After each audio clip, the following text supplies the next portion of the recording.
అధిక బరువు అనేక సమస్యలకు కారణం. సాహితీ యోగా ఆన్లైన్ క్లాసులో జాయిన్ అవ్వండి.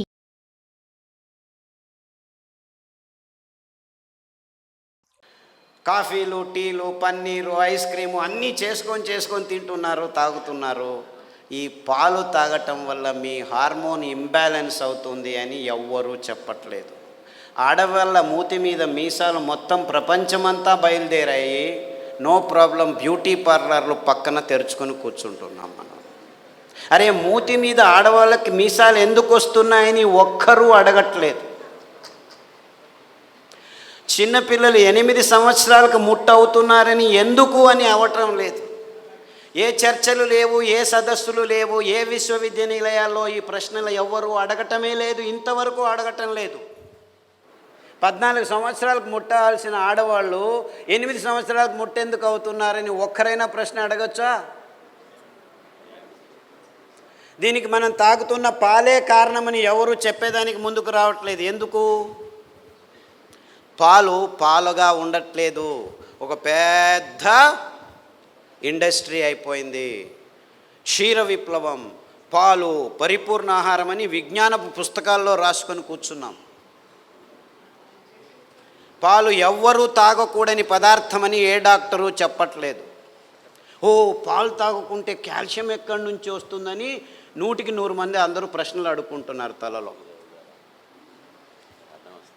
కాల్షియం ట్యాబ్లెట్ అని ఒకవైపు నుంచి సప్లిమెంట్ ఇస్తూనే ఉన్నారు. పాలల్లో కాల్షియం ఉంది తాగండి అని ప్రకటనలు చేస్తూనే ఉన్నారు, విజ్ఞానులు చెప్తూనే ఉన్నారు, విజ్ఞాన పుస్తకాల్లో కూడా రాసుకున్నారు. కానీ 100కి 18 మందికి ఆర్థరైటిస్, 100కి ఆస్టియోపోరోసిస్, ఇప్పుడు 100కి 22 మందికి ఉందంటున్నారు. మరి వీళ్ళు ఇచ్చే పాలు తాగి ఏమైంది? ఇంతమందికి రోగం ఎందుకు వచ్చిందని ఒక్కరూ అడగటం లేదే. అంటే పాల నుంచి మన దేహంలోకి కాల్షియం సరిగ్గా పోవట్లేదని ఎవడు విశ్లేషణ చేసి నిర్ధారించటం లేదే. రండి, ఇలాంటి వాళ్ళందరూ వారానికి ఒకసారి నువ్వుల లడ్డు తినండి. నువ్వుల్లో, మీ పాలల్లో 1 గ్రాము కాల్షియం ఉంటే నువ్వుల్లో 1 కేజీలో 10 గ్రాములు కాల్షియం ఉంది. ఎవడైనా నువ్వుల్లో 10 గ్రాములు కాల్షియం ఉంది, కాల్షియం తక్కువైతే నువ్వుల లడ్డు తినరా అని చెప్పిన డాక్టర్ను ఒక్కరిని చూపిస్తారా నాకు? ఒక ఆవిడ 18 ఏళ్ళ నుంచి ఇలా నడుస్తుంది, నా దగ్గరికి వచ్చింది, క్యాన్సర్ వచ్చింది అని. నువ్వుల లడ్డు తినమ్మా, రావి ఆకు కషాయం తాగు, జామ ఆకు కషాయం తాగు అని చెప్పాను. 18 ఏళ్ళ నుంచి ఇలా నడుస్తున్న ఆవిడ క్యాన్సర్ కోసమని నా దగ్గరికి వస్తే ఇది నిప్పిస్తే 3 నెలల్లో ఇలా నేర్చుకొని ఇలా వచ్చేసింది. ఎవరబ్బా ఈవిడ అని నేను చూస్తున్నాను, నేను మర్చిపోయాను, అంటే గుర్తుపట్టలేకపోయాను అన్నమాట. ఈ ఆస్టియోపోరోసిస్, ఈ లొట్టెలోస్కు, ఈ పేర్లన్నీ మాయమైపోయి, క్యాన్సరు మాయమైపోయి ఆవిడ 18 సంవత్సరాలు ఇలా నడిచిన ఆవిడ ఇలా నేరుగా నిలుచుకొని నడుచుకొని వచ్చింది.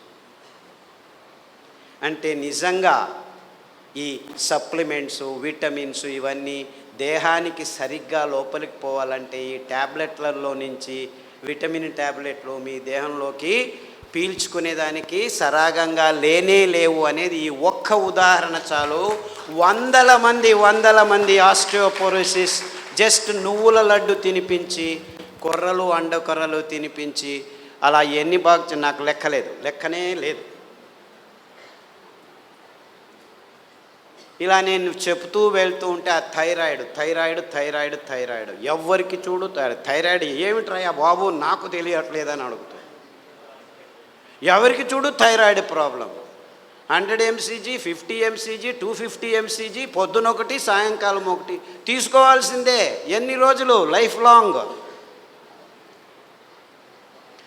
1 వారం కొబ్బరి నూనె, 1 వారం కుసుమల నూనె, సాఫ్లవర్ ఆయిల్ అంటారు, 1 వారం వేరుశనగ నూనె, 3 నెలలు. సామెలు 3 రోజులు, మిగిలిన ధాన్యాలు ఒక్కొక్క రోజు. 3 నెలలు మీరు తీసుకుంటున్న ట్యాబ్లెట్లను అలా పారేసేయచ్చు. పారేయద్దండి పాపం, వేరే వాళ్ళు మన్నులో నానబెట్టి పాడేసేయచ్చు.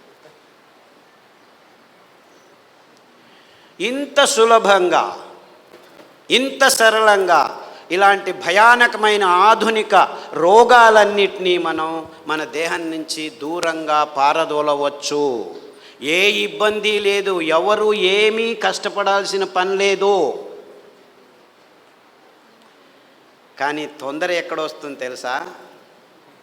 ఒక చిన్న అమ్మాయి, 21 సంవత్సరాల అమ్మాయి నా దగ్గరకు వచ్చింది, ముస్లిం అమ్మాయి. కళ్ళు ఇద్దరిద్దరు కనిపిస్తున్నారని డాక్టర్ దగ్గరికి వెళ్ళింది. 21 year old గాడు. ఏం ప్రాబ్లం లేదు, నీకు కన్నులు ఆ నరువు దగ్గర ఒక ట్యూమర్ వచ్చింది, దాన్ని ఆపరేషన్ చేసి తీసేస్తాము అని చెప్పి తీసేశారు. తీసేసిన తర్వాత 3 వారాలకు చెప్పారు, ఇది క్యాన్సర్ గడ్డ, నీకు కీమోథెరపీ రేడియోథెరపీ అన్నీ చేయాలి, రా అని పిలుచుకెళ్ళి కీమోథెరపీ రేడియోథెరపీ అంతా చేసేసారు. 3 నెలల్లో అంతా ముగించేసి అమ్మాయి మొత్తం వెంట్రుకలు లేచిపోయి నల్లగా అయిపోయి ఎంతో అద్భుతంగా అందంగా ఉన్న అమ్మాయి భయంకరంగా తయారైంది. పర్వాలేదు, ఏం కాలేదు, 6 నెలల్లో మళ్ళీ వెంట్రుకలు వస్తాయని చెప్పారు. 6 నెలల్లో వెంట్రుకలు వచ్చాయి. కానీ 6 నెలల్లో మళ్ళీ ఆవిడ ముగ్గురును చూడడం మొదలుపెట్టి, ఎందుకు ఇంకొక గడ్డ పెరిగింది. మళ్ళా 6 లక్షలు ఇప్పటికే ఖర్చు అయ్యి ఇంకొక 6 లక్షలు, మళ్ళీ ఆపరేషన్, మళ్ళీ కీమోథెరపీ, మళ్ళా రెడీ. ఎవరో చెప్పారు ఖాదర్ దగ్గరికి వెళ్ళు అని. వచ్చింది. సాదాపాకు కషాయము, పసుపు కషాయము, దాల్చిన చెక్క కషాయము, పారిజాత, జాంపండు, రావియాకు కషాయాలు తాగించి అరికలు, సామెలు, కొర్రలు తినిపిస్తే 3 నెలలకు అమ్మాయికి ముగ్గురు కనిపించేది ఇద్దరు కనిపించేది ఒక్కరు కనిపించడం మొదలుపెట్టారు. బాగా అయిపోయింది, డబ్బులు బాగా ఉన్నాయి. మళ్ళా వెళ్ళి పెట్ స్కాన్ చేసుకొని చూస్తే ట్యూమర్ లేదు. ఎక్కడ పోయింది ట్యూమరు అని డాక్టర్ అడిగాడట. నాకేం తెలుసు, ఖాదర్ను వెళ్ళి అడుగు. నాకు తెలియదమ్మా, నువ్వే చేసుకున్నావు, ఇది తిన్నావు, బాగా అయిపోయింది, కరిగిపోయింది. అదెట్లా కరుగుతుంది కషాయాలకి అని చెప్పి తిట్టి పంపించారు ఆ అమ్మాయిని. సరే ఏమైతే ఏమీ, నాకు క్యాన్సర్ లేదు, అంత బాగున్నానని చెప్పి ఖుషీగా వచ్చేసింది. ఇంటికి వచ్చి నా దగ్గరికి మళ్ళీ మరుసటి రోజు, డాక్టర్ రేపటి నుంచి నేను మళ్ళీ నార్మల్ భోజనం చేయొచ్చా అంటే, అదేదో నేను మందిచ్చాను, మళ్ళా వెళ్ళి నేను పలావు, గుడ్లు, బిర్యానీ, హైదరాబాద్ బిర్యానీ, కాశ్మీర్ బిర్యానీ తినొచ్చా? లేదమ్మా, అవన్నీ తిన్నందుకే నీకు రోగం వచ్చింది, అవి నిజమైన ఆహారం కాదు, ఆహారమే కాదు, మనుషులు తినాల్సిన అవసరం లేదు. నిజమైన ఆహారం ఈ అద్భుతమైన ధాన్యాలు మన పేద రైతులు ముందు పెంచుతూ ఉన్నారు. ఎవరు తినట్లేదని ఇప్పుడు అందరూ మర్చిపోయినారు. ఈ వరి బియ్యము, గోధుమలు నీళ్లు కట్టి సాగుబడిని చెప్పి పెద్ద పెద్ద డ్యాములను, బహుళార్థ సాధక ప్రాజెక్టులని ఈ ఇంజనీర్లు, irrigation department, we're great engineers, పోతలు వేస్తున్నాం ఇక్కడి నుంచి అక్కడికి, ఇంత పెద్ద ఇంజను, ఇంత పెద్ద మిషన్లు అంతా చేసి సాగుబడి చేసి ఏం పెంచుతున్నారయ్యా మీరు? చెరుకు, వరి, గోధుమలు. ఎందుకు పెంచుతున్నారు? మీ అందరికీ భోజనం పెట్టేదానికి కాదు. ఈ పెద్ద పెద్ద ఫర్టిలైజర్ కంపెనీస్ తయారు చేస్తున్న రసాయనిక ఎరువుల్ని మన భూమి మీద వేసి మన భూమి ఫలవత్తతను నాశనం చేసేదానికి. ఆ విధంగా నాశనం చెందుతున్న భూముల్లో పెరిగిన ఈ వరి, గోధుమ, చక్కెర మన ప్రజల నోట్లలోకి వెళుతూ లేనిపోని రోగాల్ని సృష్టిస్తూ ఉంటే ఈ విజ్ఞానులు, ఈ విశ్వవిద్యానిలయాలు, ఈ డాక్టర్లు, నీకు డయాబెటీస్ వచ్చిందా, అనువంశీయము, మీ సోదరమామకు ఉండింది, మీ మేనమామ నుంచి వచ్చింది, మీ తాత నుంచి వచ్చింది, మీ ముత్తాత నుంచి వచ్చింది. మా ముత్తాతకు ఈ రోగాలు లేవయ్యా, 100 సంవత్సరాల క్రితం వెళ్తే ఎవరికీ డయాబెటీస్ లేదు అంటే నీకు తెలియదులే. లేదు లైఫ్ స్టైల్ డిసీజ్, ఇది స్ట్రెస్ వల్ల వచ్చింది, చాలా స్ట్రెస్లో ఉన్నావు అందుకు. ఎవరిని అడిగినా స్ట్రెస్ రిలేటెడ్. 3 సంవత్సరాల పాపకు వచ్చిందయ్యా, ఆ పాపకేమి స్ట్రెస్ ఉందిరా? ఒకరికి కాదు, ఇద్దరికి కాదు, 100కి 5 వస్తుందిరా నాయన. లేదు చపాతీ తిను పోతుంది. నార్త్ ఇండియాలో అందరూ చపాతీలేరా తింటున్నారు, మనకంటే ఎక్కువ రోగం ఉందిరా వాళ్లకు. ఇలా లేనిపోని కారణాలను చెబుతూ ఉంటే మనము అవునా అవునా అని చెప్పి వీళ్ళు చెప్పేదానికి తలలూపుకుంటూ వచ్చి ట్యాబ్లెట్ మీద ట్యాబ్లెట్లు తీసుకుంటూ ఉంటే ఈ డయాబెటీస్ రోగులకి కొన్ని రోజుల తర్వాత కిడ్నీ లేచిపోతుంది జాగ్రత్త అని వాళ్ళే చెప్తారు. కిడ్నీ లేచిపోతుంది, ఏం చేయాలి అంటే no problem, dialysis unit ready చేసాం రండి అంటున్నాడు. గ్యాంగ్రీన్ వచ్చింది, నో ప్రాబ్లం, కాలు తీసేస్తాము అంటాడు. కాలు ఒకేసారి తీయడు, ఫస్ట్ వేలు తీస్తాడు, తర్వాత కాలు తీస్తాడు, తర్వాత ఇంతవరకు తీస్తాడు, 3 సార్లు ఆపరేషన్లు చేస్తాడు. కొత్త కాలు రెడీ చేశాము అంటాడు. న్యూరోపతి, మొనకాళ్ళలో సంధివాతం, diabetic rheumatism, diabetic arthritis, diabetic, అన్నిటికీ డయాబెటిక్ అని పదం ముందు పెట్టేది రోగాల పేర్లు చెప్తుంది. ఒక రోగం ఇప్పుడు 10 రోగాలుగా మార్చి కూర్చు. మొత్తం ఈ రోగాల పేర్లతో ఎంత డబ్బులు ఖర్చు చేస్తున్నారంటే, నిన్న ఏ ఊర్లో సార్, అనంతపురం, ఒక ఆయన వచ్చి స్టేజ్ మీద నేను భోజనానికంటే మా ఇంట్లో 3 కోసం మందుల కోసం 30,000 నెలకు ఖర్చు పెడుతున్నాను అని చెప్పాడు. భోజనానికి ఎంత ఖర్చు పెడుతున్నాడు? 10,000 ఖర్చు పెడుతుండొచ్చు. In fact it is not his story alone. ప్రపంచంలో ప్రతి ఒక్కరూ, మన దేశంలో పేదవాళ్ళు సమేతంగా పల్లెల్లో కూడాను కనీసం సంవత్సరానికి 28,000 రూపాయలు ఒక్కొక్కరికి డాక్టర్ల జాబితాలో ఈ ఔషధి కంపెనీల లాభాల్లోకి చేరుస్తున్నారు. డయాబెటీస్ ఒక్క రోగానికే ఈ ప్రపంచంలో ఔషధి కంపెనీలు చేసుకుంటున్న లాభం ఎంత తెలుసా? 60,000 శతకోటి రూపాయలు. 60,000 శతకోటి రూపాయలు అంటే మీకేమైనా కళ్ళ ముందు ఎన్ని సున్నాలు వస్తున్నాయి? 6 పక్కన 12 సున్నాలు. అందులో 1/3 భాగం అంటే 3వ భాగం మన భారతదేశపు కానుక. 20,000 శతకోటి రూపాయలు మన దేశం నుంచి ఈ ఔషధి కంపెనీలకు జస్ట్ టు మేనేజ్ డయాబెటీస్ కోసం మనం కానుకగా ఇస్తున్నాము. ఒక్కొక్కరు ఈ ఒక్క రోగాన్ని 10 సంవత్సరాల్లో పలు రూపాలకి మార్చుకొని చివరికి చావు నప్పుతున్నారు. అంటే ఈ రోగం నుంచి మీకు విముక్తి లేనే లేదు బాబు, ఇన్ని రోగాలతో చావు ఎందుకు రాదురా అని కోరుకునే పేషెంట్లు రోజు రోజుకు ఎక్కువ అవుతున్నారు. ఇంత భయంకరమయంగా ఉంటుంది మీకు. మీరేమీ కంగారు పడద్దండి, ఇన్సూరెన్స్ కట్టండి, నెల నెల మీకయ్యే ఖర్చులను మేము చూసుకుంటామని మీ భయాన్ని మీకే అమ్ముతున్న ఈ భయంకరమైన ఇన్సూరెన్స్ కంపెనీలు మొదలయ్యాయి. అంటే మీకు వచ్చే రోగాలకు మందులు ఇవ్వము, మీ భయాన్ని మీకే అమ్ముతాము అని ఇన్సూరెన్స్ కంపెనీలు.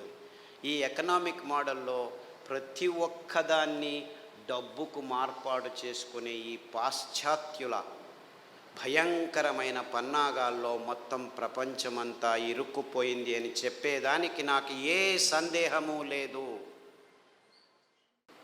ఈ నువ్వులు ఎంత అద్భుతమైనటువంటి, ఇప్పుడు ప్రతి ఒక్క క్యాన్సర్ పేషెంట్కి నా దగ్గరికి వచ్చే వాళ్ళకు వారానికి ఒక్కసారి నువ్వుల లడ్డు తినండి అని చెప్తే 6 వారాల్లోనే వాళ్ళ క్యాన్సర్ కూడాను ఉపశమనం కావడం మొదలుపెట్టింది. అది ఎన్ని క్యాన్సర్ పేషెంట్లో నాకు లెక్కలేదు. ఇప్పుడు blood cancer, bone cancer, lung cancer, గర్భకోశం క్యాన్సరు, ఈ క్యాన్సరు, ఆ క్యాన్సరు, ఏదేదో పేర్లు, 30 రకాల క్యాన్సర్లు పేర్లు పెట్టుకొని ఉన్నారు. ఏ రకాల క్యాన్సర్లు పేర్లు పెట్టుకున్నా మీరు వారానికి ఒకసారి నువ్వుల లడ్డు మీరు మీ పిల్లలు తింటుంటే ఏ క్యాన్సరు మీ దగ్గరికి రమ్మన్నా రాదు. ఇది నువ్వుల గ్యారెంటీ. ఇది నువ్వుల గ్యారెంటీ. నువ్వులంటే ఏమనుకుంటున్నారు? కానీ డాక్టర్లు ఏం చెప్పారంటే 1990స్లో నువ్వుల నూనె తాగుతున్నావా నల్లగా అయిపోతావు, కొబ్బరి నూనె తాగుతున్నావా కొలెస్ట్రాల్ వస్తుంది, వేరుశనగ నూనె తాగుతున్నావా అఫ్లోటాక్సిన్స్ నరాల దౌర్బల్యం వస్తుందని చెప్పి మన పదార్థాలని ఎందుకు పనికిరావని చెప్పి ఈ విజ్ఞానులు, ఈ సైంటిస్టులు, ఈ పెద్ద పెద్ద ఇన్స్టిట్యూట్ వాళ్ళు వందల వేల ఆర్టికల్స్ రాసేసి మన పదార్థాలని మనమే చీదరించుకునేట్టు చేసేసారు. ఇన్ఫ్యాక్ట్ నువ్వులు అంటే ఏం తెలుసా? ఎవరైనా చస్తే మన దేశంలో అనాదిగా నోట్లో నువ్వులు పోసి చివర్లో నారాయణ నారాయణ అంటారు. ఎందుకంటారు? అప్పి ఆ దేహంలో ఏదైనా ప్రాణం మిగిలి ఉంటే నువ్వులు పోస్తే వాడు బతికి బయటపడతాడు, నువ్వులు పోసినా బతకలేదు అంటే వాడు చచ్చాడు, తీసుకెళ్ళు దేహాన్ని. ఇంత అద్భుతమైన మహత్వకరమైన ఇది తరతరాలుగా వస్తున్న సంప్రదాయం. దాన్ని మనం విశ్లేషణ చేసుకోకుండా, అంటే నువ్వుల్లో ఇంత మహత్వం ఉంది అని తెలుసుకోకుండా ఎవడో ఏదో చెప్పాడని చెప్పి నువ్వులు అదంతకదే 2 సార్లు మనం సామెలు కొర్రలు వేస్తుంటే అవంతకవే పెరిగేవి. ఇంత అద్భుతమైన పదార్థం. ఏ చర్మ రోగమైనా నువ్వుల నూనె రాస్తే మాయమవుతుంది. రాయాలి నాకు ఇష్టం లేదంటే పొద్దున్న లేచి 3 చెంచాలు తాగండి, మీ ఎగ్జిమాలు చుండ్రు పిండ్రు ఏమి చర్మ రోగాలన్నీ మాయమైపోతాయి. ఇంత అద్భుతం ఉంది. ఏ ఒక్క విజ్ఞాని ఇంతవరకు, ఫారిన్ విజ్ఞానులను వదిలిపెట్టండి, వాళ్ళకి తెలియదు, మన దేశంలో ఉన్న విజ్ఞానులు ఇంతవరకు ఒక్కరు నువ్వుల మీద రీసెర్చ్ చేసి ఒక్క పేపర్ కూడా రాయలేదు.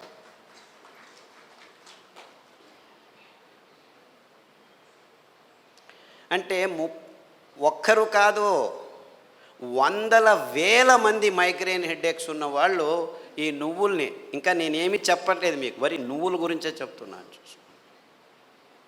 నువ్వులు ఎలా పెరుగుతాయి? ఊరికి అలా పారేస్తే పెరుగుతాయి. ఇంత అద్భుతమైన పదార్థం నువ్వుల నూనె.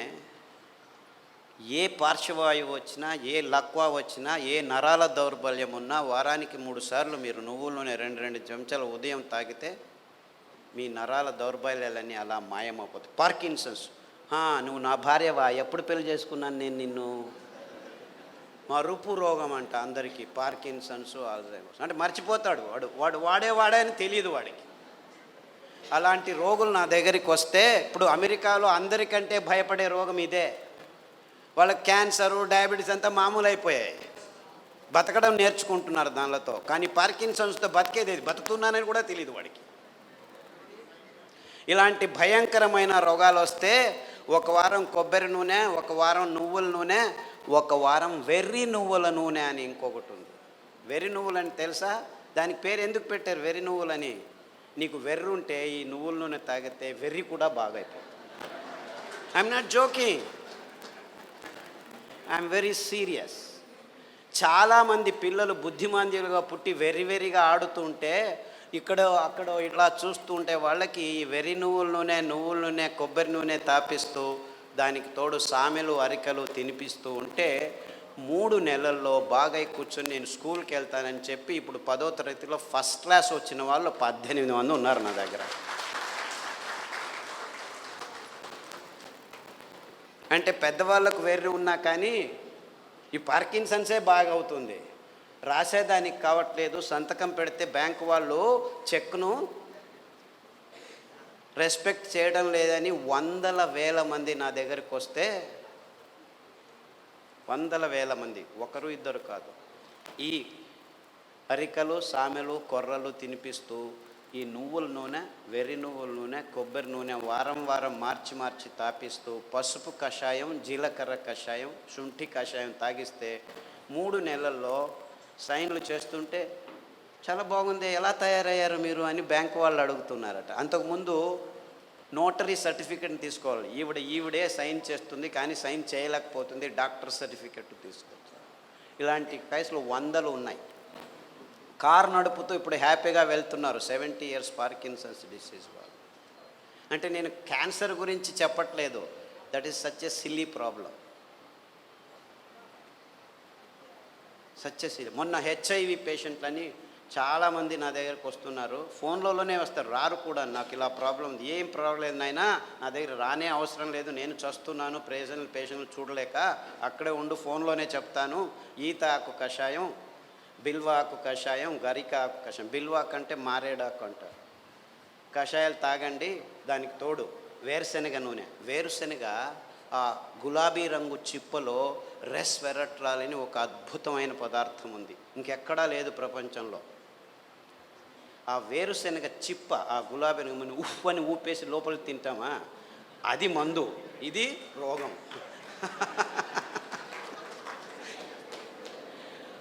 ఆ ఊపకుండా ఆ గులాబీ రంగు ఆ చిప్పను ఒక 10 గింజలు నానబెట్టి మొలకొస్తుంది, ఈజీగా బయటకు వస్తుంది, దాన్ని తీసుకొని తిను. దానికి తోడు వేరుశనగ నూనె తాగితే అందులోనూ రెస్వెరట్రాల్ ఉంటుంది. సో వేరుశనగ నూనె, కొబ్బరి నూనె, తర్వాత అరికలు సామెలు తినిపించి ఈ కషాయాలు తాగిపిస్తే 3 వారాలకు ఒకసారి డాక్టర్ దగ్గరికి వెళ్ళి మందులకు 3,000 నుంచి 6,000 రూపాయలు ఖర్చు పెడుతున్న వాళ్ళు ఇప్పుడు 3 నెలలైనా డాక్టర్ దగ్గరికి వెళ్ళకుంటే డాక్టర్ ఫోన్ చేసి ఏమి రావట్లేదే అని అడుగుతున్నారు.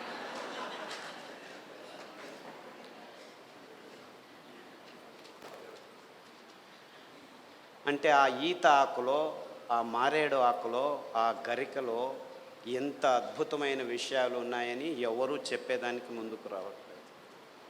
వందల మంది. సో నాకు ఎక్కడ లేని సంతోషం. ఈ అరికల్లో, సామెల్లో, ఊదుల్లో, కొర్రల్లో గ్యాంగ్రీన్ పేషెంట్లు అది ఎంతమందికి బాగు చేశానో నాకు లెక్కనే లేదు నాకు. I have no count. రేపు కాల్ కట్ చేస్తారంటే డాక్టర్ ఖాదర్ చెప్పాడు, చామంతి పూల కషాయం, ఆకుల కషాయం తాగండి. గడ్డి చామంతి అని ఇంకొక ఆకు ఉంది, దానికి కషాయం తాగండి. సామెలు వారంలో 3 రోజులు తింటూ మిగిలిన ధాన్యం ఒక్కొక్క రోజు తింటే 6 వారాల్లో గాయం బాగైపోయి 6 నెలల్లో 6 కిలోమీటర్లు నడుస్తున్నాను డాక్టరు, ఎంత హ్యాపీగా ఉన్నానని ఫోన్లు చేసి నా దగ్గర రావాల్సిన అవసరం లేదు బాబు, నేను మిమ్మల్ని చూడలేను. ఫస్ట్లో 100 మందికి నేనే గాయం బాగు చేసి క్లీన్ చేసి అంతా చేసి బాగు చేసి, ఇప్పుడు నా దగ్గర రావద్దండి మీరే చేసుకోండి అని చెప్పేసి ఫోన్లలోనూ యూట్యూబ్లోనూ పుస్తకాల్లోనూ రాసేస్తే ఇప్పుడు ప్రతిరోజు ఇంకా ఫోన్లు బాగలేదని చెప్పి ఫేస్బుక్లో వాళ్ళే రాసుకుంటాను, వీడికి ఎందుకు చెప్పడం అనవసరం అని.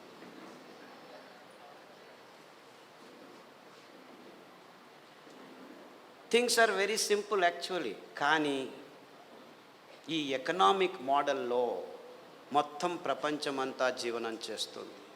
విజ్ఞానం కూడా ఎకనామిక్ మోడల్కి వచ్చేసి ఎంత భయంకరమైన అసత్యాల్ని వైజ్ఞానం అని చెప్పేదానికి పాలు అనే ఒక పదార్థమే చాలు. పాలంటే ఏమిటి? ప్లాస్టిక్ సంచుల్లో 10 రోజులు కోల్డ్ రూమ్లో పెట్టి హోమోజినైజ్ చేసి పాశ్చరైజ్ చేసి చిన్నపిల్లల నోట్లలోకి ప్లాస్టిక్ బాటిల్లో ప్లాస్టిక్ నిపుల్స్తో పెడుతున్నది పాలనుకుంటున్నారా మీరు? పాలంటే తల్లి తన స్తనం నుంచి నేరుగా పాప నోటికి అందించే అద్భుతమైన అస్థిర పదార్థం. అంటే నేరుగా, ఇంకా మధ్యలో ఏం ఉండకూడదు, నో ప్రాసెసింగ్, నథింగ్. అది మనిషి కావచ్చు, ఆవు కావచ్చు, పులి కావచ్చు, ఏనుగు కావచ్చు. పాలు నిర్వచనం ఇది. కానీ విజ్ఞానం పుస్తకాల్లో ఏం రాసుకుని కూర్చున్నాం మనం? పాలు పరిపూర్ణ ఆహారం అని అందరూ పాలు తాగడం మొదలుపెట్టారు.